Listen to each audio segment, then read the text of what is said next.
welcome to the Butterfly Empire. It is me, your Butterfly Queen. Today's episode, we are covering the alphabet murders. The alphabet murders, in case you didn't hear. Also known as the double initial murders, it's an unsolved series of child murders between 1971 and 73 in Rochester, New York. So all their victims were girls aged 10 or 11 whose surname began with the same letter as their first name. So Bobby Beatrice or Candy Center. I don't know, the same letter.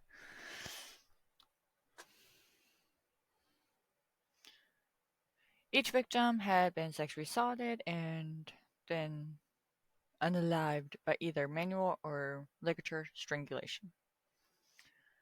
But before her body was discarded in or near the town,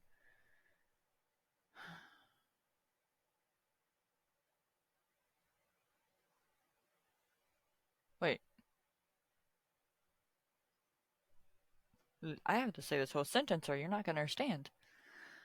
Before her body was discarded in or near a town or village near Rochester with the name beginning with the same letters as the victim's name. So first, last name, same letter. Near, around, or in a town that has that same letter.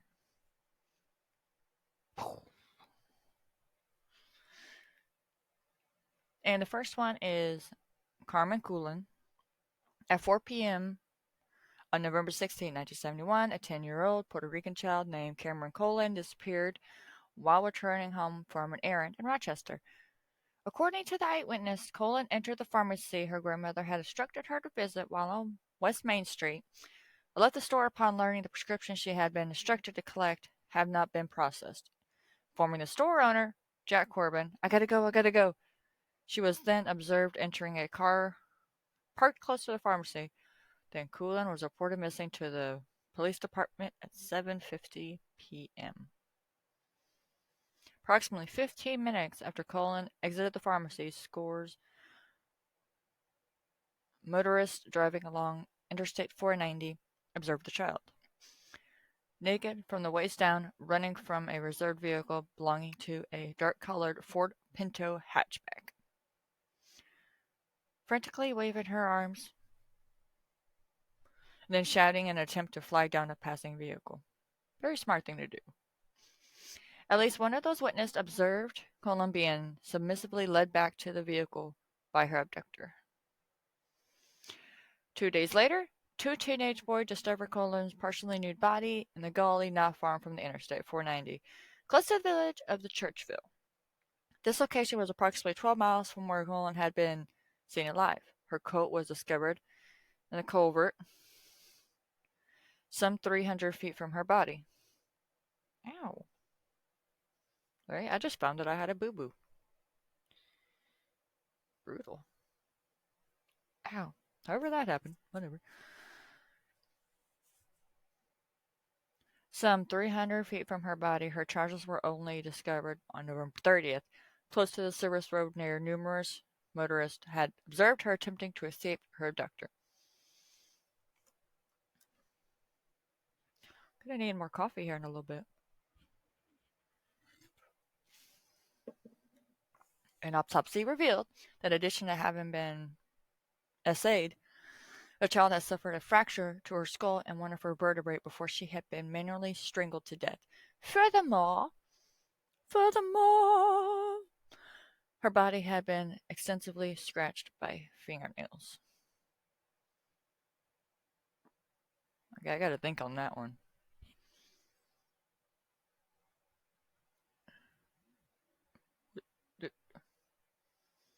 Scraped by fingernails. Why?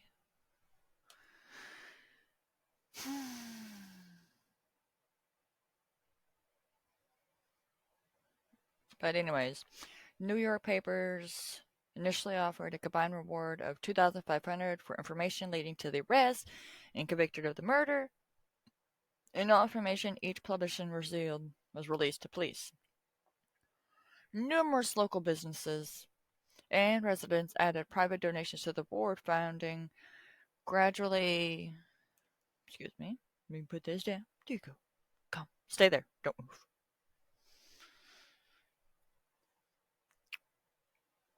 Gradually leading the sum to over $6,000. Although police interrogated several suspects in the months following Colin's murder, all the cleaning of involvement, by December 21st, the number one of the investigators assigned to the case, turned into a full-time basis. We've now dropped to 3 investigators.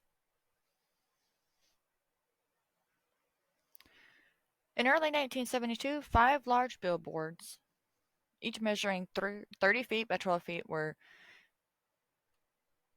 so the numbers, the normal size of a billboard. I don't know why they needed to extend that feeling of whatever.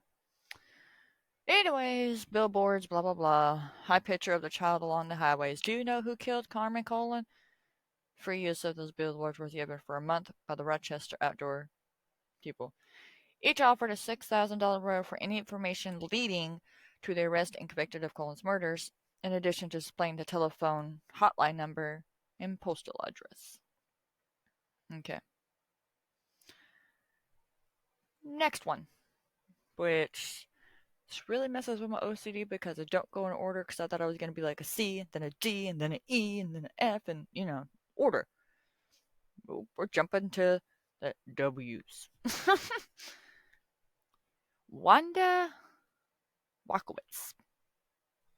So I'm going to try to pronounce it. Walkowitz. W-A-L-K, walk. O-W-I-C-Z.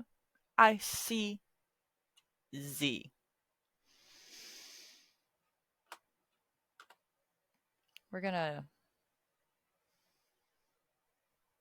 Yeah, we're just going to pronounce it that way. Not going to butcher it no more. Nope. 17 months later, here we are. At approximately 5 p.m., April 2nd, 1973, 11-year-old Wanda Walkowitz disappeared from the east side of Rochester while returning home from an errand.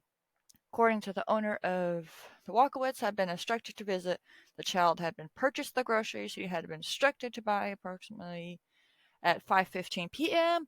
before she had begun walking alone down Conkey Avenue. Conkey.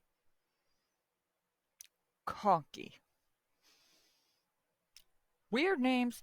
That is totally against me today. I'm sorry. Anyway, she was reported missing by her mother, Joyce, at 8 p.m. So, what I'm gathering already is back in the day when children were able to roam the streets, buy the cigarettes, buy prescriptions, buy groceries. This is when this has happened. Which I'm glad that it's not like this anymore, because I don't know if I could find a 10 or 11-year-old walking down my street on my highway. I would call the police instantly, like, why are you alone? Bro.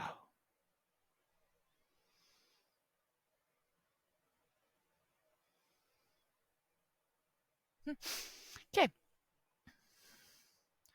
Police immediately launched an intense search to locate Walkowitz. Almost 50 detectives searched several square miles of the terrain around her home, the delicacies, the arenas around the river where she had been known to play. The searchers failed to locate the child. People saw her struggling carrying the bag of groceries. Walking down the street, 3 classmates specifically observed her bracing the bags against the fence so that she could improve her grip as a brown vehicle drove past her. Okay, in the beginning it said... Do you remember what the vehicle was?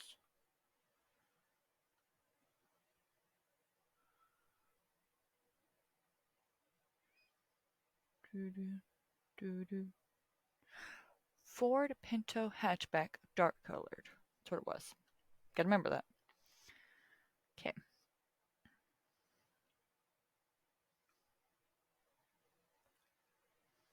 Yeah, so the brown vehicle drove by past her. I like to question how this dude knows these people that have these same initials. How does he know these kids with the same initials? That's what I want to know. I need to expect that. How they know these 10 and 11-year-old kids' names. First name and last name at that. I don't know. Okay, so this one was found fully clothed body by a police officer at 10:15 a.m. the following day.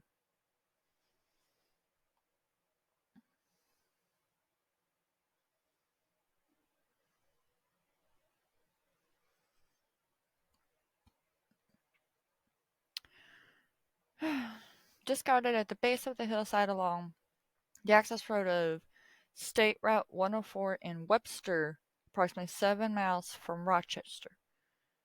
Walkowitz, Webster is a town. So, W. The position of her body indicated she had likely been thrown down from a moving vehicle, with her body rolling down the embankment. Embankment. Embankment. Bark, bark. Autopsy revealed she had been sexually aided, then strangled from behind with a ligature, most likely a belt. Several defensive wounds indicate Walkowitz had fought her murderer. Ooh, my kind of lady. In addition, her body had been redressed after death. At least she got clothes on. The autopsy also revealed traces of semen and public hair upon the child's body. Okay.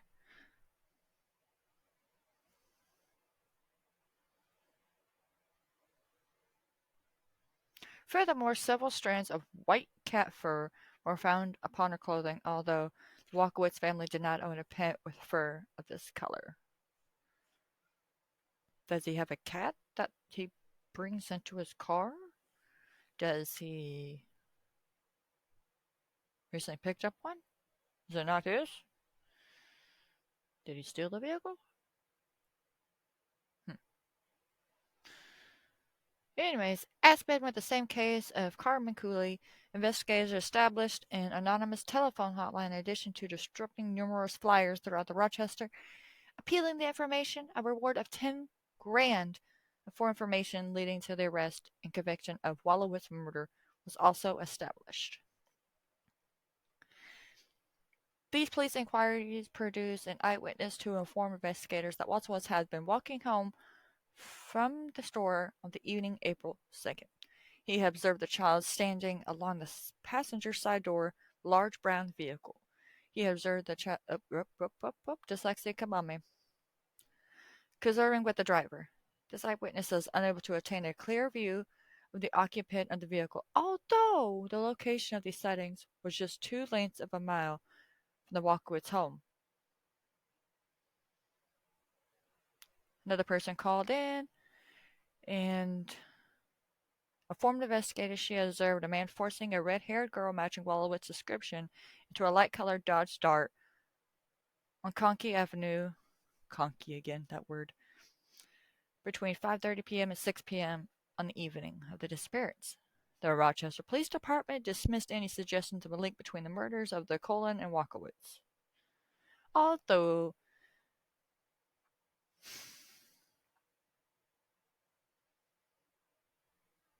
the sheriff sergeant who had been assigned to investigate Conley's murder, by the stage still an open though largely inactive case, was reassigned to the task force implemented to investigate the murders of Walkowitz. In September 1973, local television planned to broadcast a television reconstruction of Walkowitz's abduction and subsequently recover her body. This 30-minute episode was broadcasted on the 21st of October, accompanied by public appeals for witnesses to contact authorities.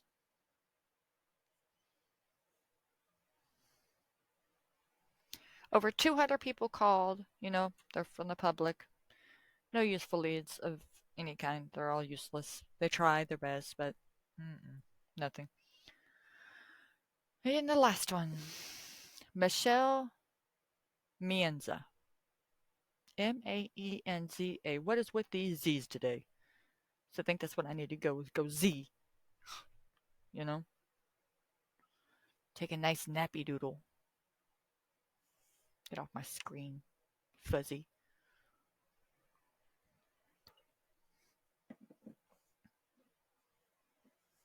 Stay coffee. Don't you run away. I need you. Okay, 7 months later, on the evening of November 26, 1973, 11-year-old Michelle Mienza was reported missing by her mother, Carolyn. Hmm. Sorry, inside joke. She failed to return home from the school. Okay, this one wasn't going to the store. She just went to school and walked home. Again. Subsequently, investigators were determined Mienza was last seen by her classmates at approximately 3:20 p.m., walking alone and en route to shopping plazas located close to her school with the intention of retrieving a purse her mother had left inside a store.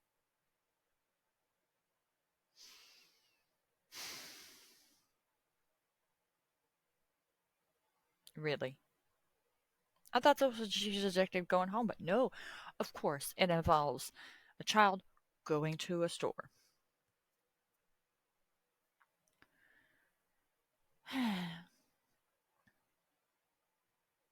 Approximately 10 minutes later, a witness observed Mienza, I'm going to call him Michelle, sitting in the passenger seat of a beige or tan vehicle traveling high speed on a street before turning onto Webster Avenue. According to the witness, the child had been weeping. Crying. At 5:30 p.m. on November 26, a motorist observed a man standing by a large beige or tan vehicle with a flat tire, parked along Route 350 in the town of Walworth. Sorry. Holding a girl he strongly believed to be Michael. Michael. I'm done.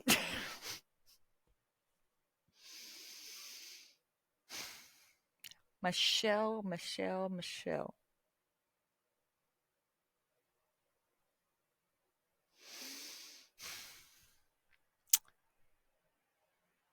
Yeah. I'm firing myself today. I'm done. But y'all have it from here. Y'all figure it out. Y'all do it yourself. I'm done here.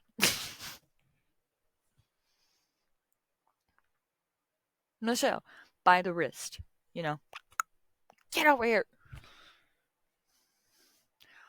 When the motorist had stopped to offer assistance, the individual had deliberately grabbed the girl and pushed her behind his back. Get behind there! Also, obscuring his license plate from the motorist's view as he started in his direction with such a menacing expression on his face that the motorist had felt compelled to drive away.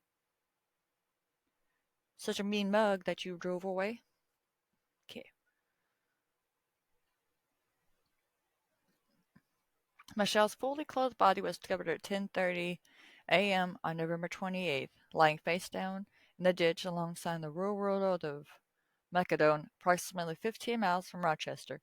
Her autopsy revealed that in addition to receiving extensive blunt force trauma to her body, Michelle had been sexually aided, then strangled to death from behind the lifter, possibly with a thin rope. Oh. Numerous strands of white cat fur were discovered upon her clothing, too, and leaf samples matching the foliage where her body was discovered were recovered from within one of her clenched hands. Leaves? Okay. Indicating she had likely been strangled to death or near the location where she was found. Investigators were able to retrieve a partial palm print from her neck and tracks of semen upon her body and underwear. A forensic analyst. Yep, fired, still fired. I didn't come back yet.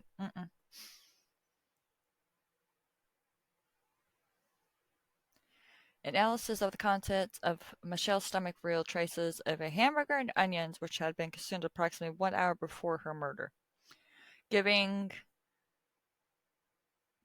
the earlier repercussions of the girl being reported matching Michelle's description, having been seen in the company of a Caucasian male with dark hair, ages 25 to 35, approximately 6 foot tall, and weighing 165. Both at a fast food restaurant in the town of Penfield at approximately 4:30 p.m. on the afternoon of her disappearance alongside Route 350 approximately 1 hour later. Y'all are gonna have to deal with me mispronouncing her name apparently because I fired myself and I can't speak because the squirrels spoke to me wrong. I don't know. Don't ask me. I'm just having a rough day. Gee, stop judging me. Funerals. Cameron Colin, Wanda Walkowitz, Michael Mienza were each laid to rest. Colin's funeral, Carmen, was conducted on November 22nd, 1971. Her funeral mass was attended by 200 mourners.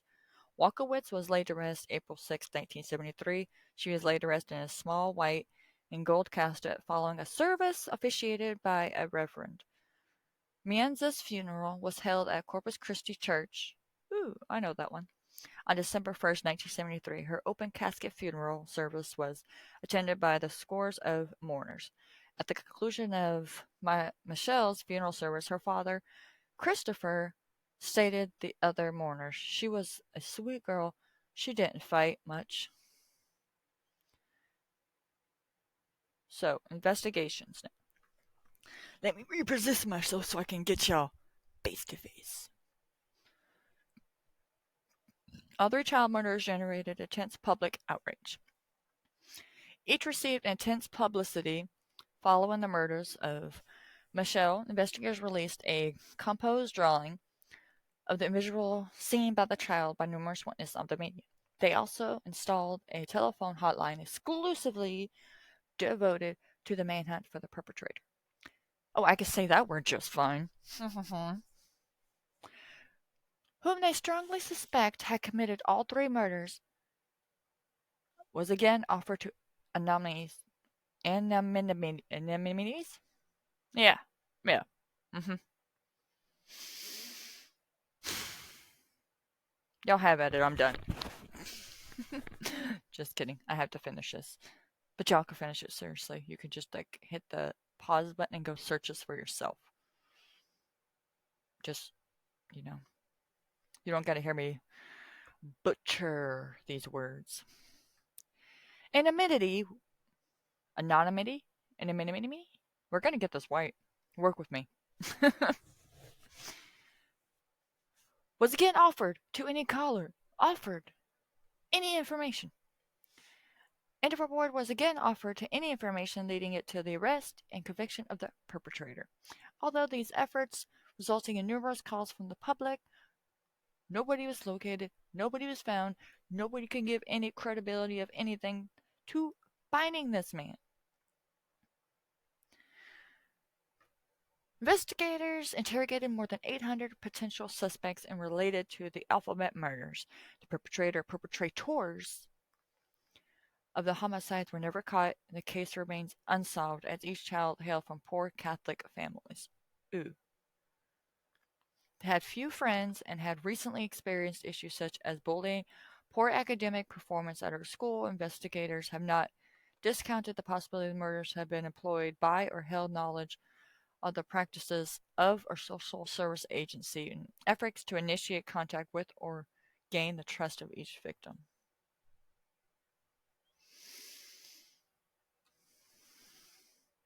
Similarities. They were all young females who disappeared from Rochester in early afternoon days of light and heavy rain. They were later discovered in nearby towns. Each child was short in the height. All three girls had been sexually aided before strangled to death. Furthermore, any analysis of stomach contents of both Walkowitz and Mienza revealed girls have visited food shortly, so they were fed before dead. Hmm.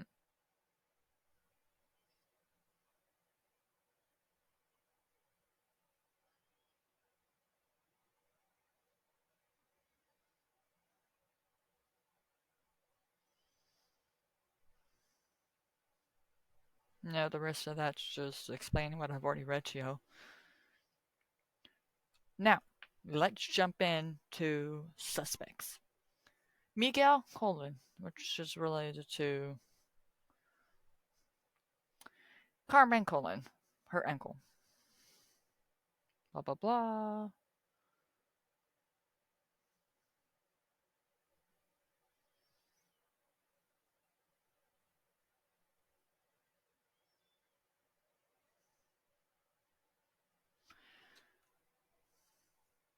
Pretty much this girl was like, begged her grandparents to allow her to walk to the pharmacy unoccupied.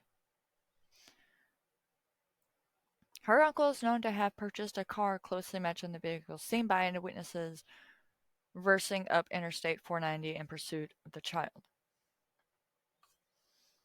Questions of the dealership, which had been recently sold a vehicle to Miguel, revealed the trunk had been washed with detergent prior to the sale.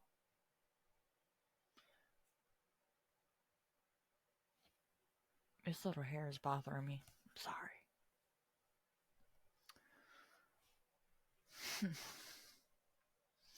But they were unable to, you know, he was unable to provide a credible alibi for his movements on the date of his niece's murder.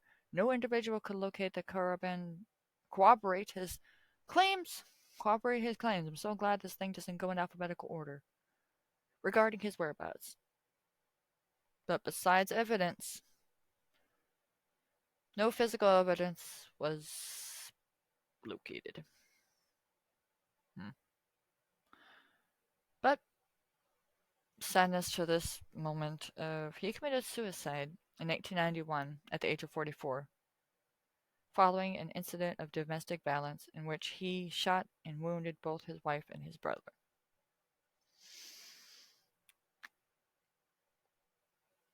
Moment of silence.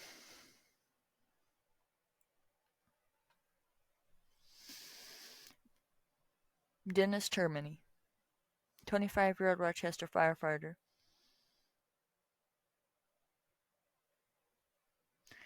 was a prolific serial offender known as the Garage Rapist.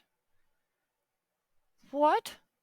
Did we just get another story into a story? Yes, we did. Mind blown. Let's go. Who is known to have committed a minimum of 14 rapes of teenage girls and young women between 71 and 73. He is also known to have owned a beige vehicle similar to the description of the vehicle observed by several eyewitnesses to abduction. Moreover, how is that even a word? What? He lived at the address of Box Street, an address close to the area where Michelle was last seen alive. 5 weeks after the death of the final victim of the Alphabet murders on January 1st, 1974, Termini attempted to abduct a teenager girl at gunpoint. Although he fled the scene when the teenager refused to stop screaming, shortly thereafter he abducted another potential victim, although on this occasion he was pursued by the police. Culminating of Termini committed suicide by shooting himself in the head. A subsequent forensic examiners of the vehicle did reveal traces of white cat fur on the upholstery. Do y'all get that? Did y'all? Okay. January 2007. Termini's body was exhumed to obtain a DNA sample for comparison with the semen samples. The result of the test confirmed Termini was not responsible for her murder. However, no physical evidence retrieved from the bodies of Colin or Michelle's existed for comparison with Terminal's DNA. Kenneth, another suspect.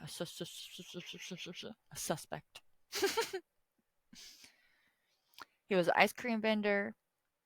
He is known to work close to the places they were found.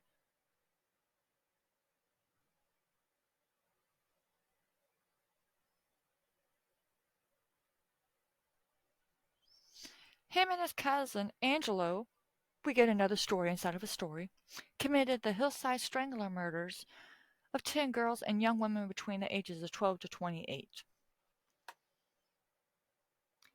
Bianchi was never charged with the Alphabet murders.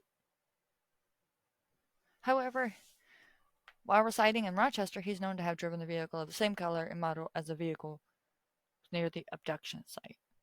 So we have murders inside of murders inside of murders with the hillside strangler, uh, the garage rapist. Yeah. Might have to search those up, y'all. See what those are. Joseph. April 2011, a 77-year-old named Joseph was arrested in Reno, Nevada for the murders of four women in California committed between 77 and 94, all of whom are believed to have been prostitutes. Another story instead of a story. In each of whose surnames began with the same letter, that of their first name.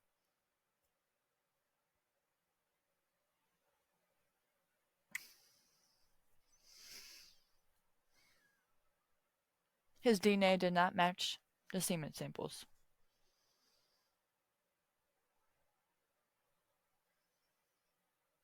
Nassau was brought to trial on June 18, 2013, charged with the murders of four California alphabet murder victims. He is unanimously convicted of each murder on August 20th. November 22nd, 2013, Nassau was formally sentenced to death.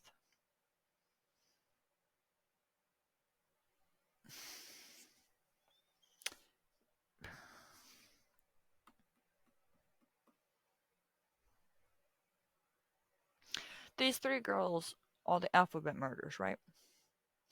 He got charged with another set of girls, four of them, they also call the alphabet murders. So he killed four of them on the alphabet murders, but he did not kill these three. Sorry about that. Talking and finger movement. Sorry. I cannot walk and chew gum. Sorry. So, we're getting to the end. 1995, the mother of Carmen made her first public statement regarding the murder of the daughter. In she interviewed, stated that although she had lived her entire life in poverty, she could have one thing before her own death. It would be wealth, but knowing who had murdered her daughter. I could die knowing who killed my Carmencita. I could die more peacefully than I have lived. It is the only thing that I want in my life, to know what the person had paid for the terrible things he did to my little girl. If the person who did this could have any comparison, he would see the pain and suffering of the families of these little girls have gone through all this time. So, unsolved, that's crazy. But that is all. It's a short one, my ladies and gentlemen. 30 minutes of a video compared to the hour one I did last time. But that's fine. That's cool. We got this. Thank y'all for stopping by. We love y'all. Mwah.